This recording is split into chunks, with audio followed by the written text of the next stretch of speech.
Welcome, everyone. Thank you for joining us for today's CITI program webinar. Today's topic is Promoting Statistical Rigor in Scientific Manuscripts, Perspectives of a Statistical Reviewer, and it is presented by Dr. Malek-Ahmadi.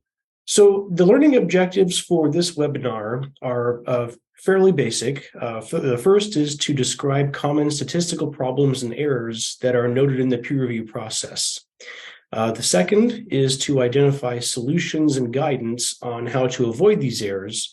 And then third, understand how to report statistical analyses in manuscripts. So in this webinar, I'm going to go over some very broad areas of statistical errors. The first is when we use an incorrect statistical test to address a research question. Related to that is the incorrect interpretation of a statistical test.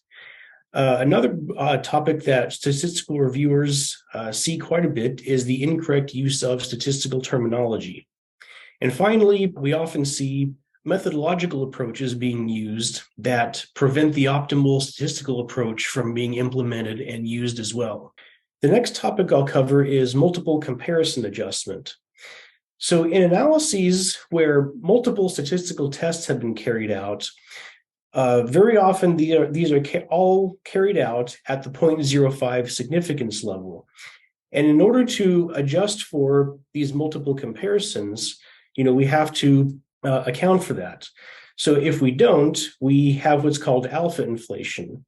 And I've put a very simple mathematical demonstration of what we mean by alpha inflation here. So if you're making 6 different comparisons, each at the 0.05 level, without correcting for the fact that you have these different comparisons each at 0.05, the significance level would actually be 0.26. So in order to account for this is why we have to apply multiple comparison adjustments when we have several different comparisons that we're making. In addition, I invite everyone to review our content offerings regularly, as we are continually adding new courses and webinars that may be of interest to you all.